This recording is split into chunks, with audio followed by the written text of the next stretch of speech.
The looming questions in this ongoing Spygate saga has been, why were the Democrats, specifically Mark Warner, people like Dan Jones, who used to work for Democrat Senator Dianne Feinstein, left her staff to still try to, after the dossier had been debunked, put some meat on the bones of it? Why were they trying to re-engage Steele as late as May of 2017? After Christopher Steele, the author of the debunked dossier, used to spy on Trump. I think all of you know that. Why were the Democrats still looking to engage this guy? Keep in mind, ladies and gentlemen, he gives information throughout the summer of 2016. They use that information. Steele's paid by Team Hillary through Fusion GPS to gin up this fake dossier with all the nonsense, the PP tape, the ridiculous Carter Page allegation. He was being bribed for at the tune of $7 quadrillion. It was so stupid. They were like, I mean, if you read the dossier in his face, you'd laugh. Why were they still trying to engage this guy if they already knew he was a liability? You tracking? Is the basic question set up here? Because when I give you the answer, it's going to blow your mind even more because you regular listeners understand why. The Democrats know by May of 2017 that the guy who produced the information to spy on Trump is entirely discredited.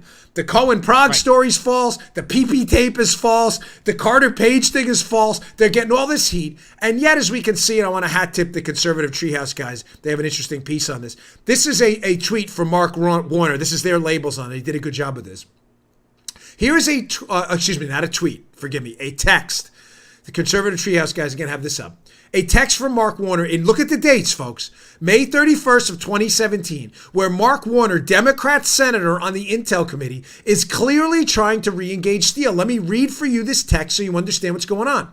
Here's Warner.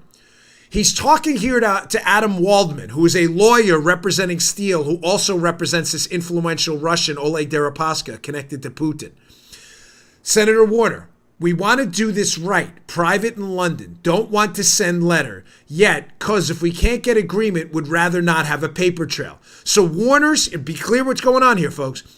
Democrat Senator Warner on the Intel Committee is texting this lawyer, working with Christopher Steele. Warner's trying to re-engage with Steele through this lawyer, but does not want to set up a paper trail.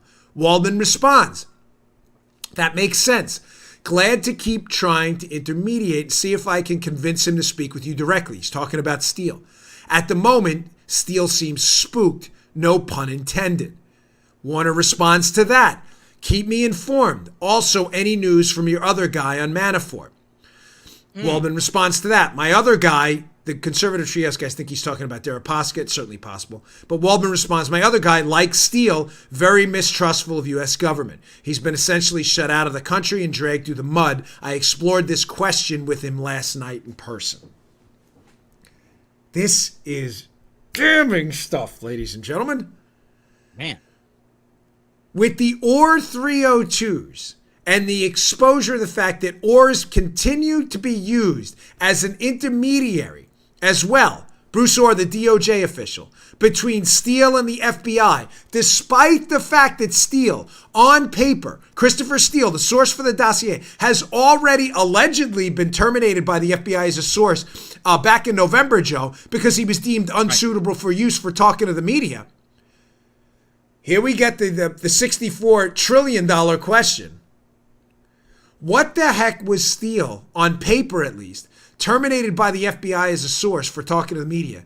Yet, the Democrats are still trying to get in touch with him, and Bruce Orr is still talking to Steele and passing the information to the FBI. What is going on here? Please tell me you get this setup, because when you get the answer, it's going to kick you in the ribcage. Okay, I'm waiting for the kick. Yeah. Well, here it is. Folks, may I suggest to you that our theory that the dossier Steele produced is not the Steele dossier? That our theories behind all of this? Folks, this is I'm done with my second book. It's going to be out in just now a couple weeks. Exonerated. It's available now for you to pick up. When you read this book, this is going to open your eyes. Folks, this was not the Steele dossier. The information in that dossier, it's looking more and more likely by the day, was produced by the movie script author, Glenn Simpson, who wrote the piece in the 2007 Wall Street Journal about the exact same players in the dossier. Also, it now appears Bruce Orr's wife, Nellie Orr, who worked for Fusion GPS, the same company as Christopher Steele, was producing dossiers herself. Now, some of you may have made the connection, some of you may have not. Let's just get to the hook. Folks, they're trying to reach out to Steele because they want to make sure Steele shuts his mouth and that Steele's story is going to stay consistent. Yeah. Think about it. Think about it. Think about it. Think about it. Yes. Why is Christopher Steele's name on a dossier used to spy on Trump if it's not his dossier? Why? Why put his name on it? Folks, you already know the answer because you're regular listeners to this show and you're very smart. Because if you put Glenn Simpson's name on the dossier, the FBI would have had to verify him as a legitimate source because he hadn't worked with the FBI in a formal, confidential human source way in the past. And if they had to go out and verify Simpson and his information in the dossier, Joe, what would have happened? They would have found out that the dossier was... Let's get who says judge's ruling, information, crap. They would have figured out immediately that the information was garbage if they had to do the homework of verifying the Simpson Orr dossier. So some genius said, well, I've got an idea. Let's go out and hire this guy, Christopher Steele, who's already worked with the FBI and already has that FBI badge of honor as a source, so they won't do the extra legwork to verify it because Steele's already a verified source. Yeah, but it's not Steele's information, it's ours. Doesn't matter. Nobody's going to check that. You, Joe, please tell me you're picking up what I'm putting down. Yeah. Now all of a sudden, the information's entirely discredited. Steele's outed by a bunch of media outlets. Trump surprisingly wins the election. They thought all this was going to go away. And now all of a sudden, people start asking questions. Hey, Steele, is this your information? Well, I never really been to Russia, not recently. This is the Democrats, Mark Warner, and the Bureau, the upper level of the FBI, through Bruce Orr, who's still meeting with Steele after he's been fired, air quotes, by the FBI, to do what? Folks, it's obvious. To get Steele to shut his mouth. Because when Steele comes out, Joe, and says, hey, the Steele dossier is not the Steele dossier. This isn't even my information. It's them. They just put my name on it. You realize their whole case is already falling apart. But another axe chainsaw to the redwood of this case, timber, the whole thing collapses. Now not only is this close. Yes, keep your friends close, keep your enemies closer. There he goes. This is not what it appears to be.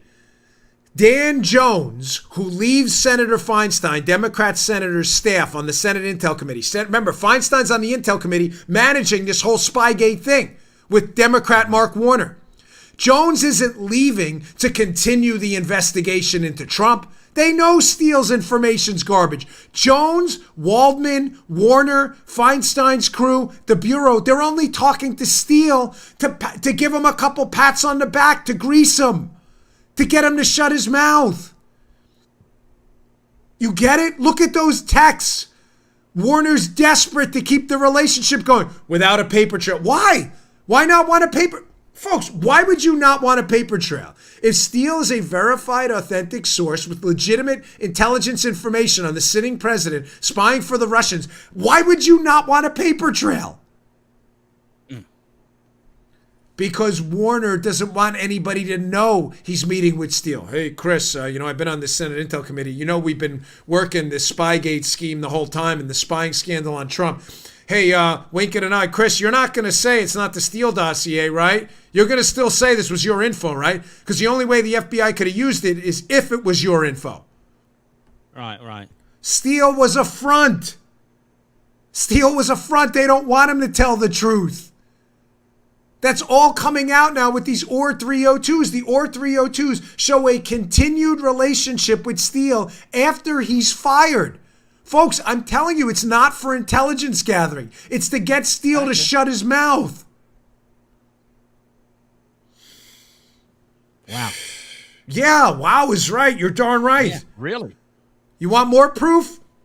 Here's another screenshot from the OR 302s that were released. Look at what they did here. I'm not going to read the whole thing. It's up youtube.com/Bongino. I'll read to you the portion you need to see. So they're interviewing Bruce Orr, the FBI. Again, these 302s are memorandums about their interviews with him. Orr's still communicating with Steele. They say on December 20th, 2016, 11 a.m., Orr provided this writer, talking about the FBI agent who's taking the notes, with a USB micro drive, a thumb drive. Glenn Simpson at Fusion GPS hired Orr's wife, Nellie Orr, to conduct research for his firm. Orr voluntarily provided his wife's research to the FBI. Orr provided the interviewing agent with the thumb drive and indicated it contained the totality of the work Nellie Orr conducted for Simpson. Get a load of this? Here's the killer line. But the Fusion GPS header was stripped. Nellie Orr is a Russian linguist and former Russian history professor. The thumb drive was entered into evidence. So, folks, again, this strategy to get information into the FBI and launder where it actually came from. First, they're laundering the information through Steele that clearly some of this is logically from Simpson and Orr, not Steele. The Steele dossier should be called the Simpson-Orr dossier, but it can't be because it wouldn't be credible because they weren't credible sources. Secondly, launder the information from Nellie Orr, who's working for Fusion, to her husband Bruce through the thumb drive, but make sure you strip away the headers that this came from Fusion. Folks, this was an information laundering operation, and they're trying to get Steele to shut his mouth because Steele's the one who knows about it.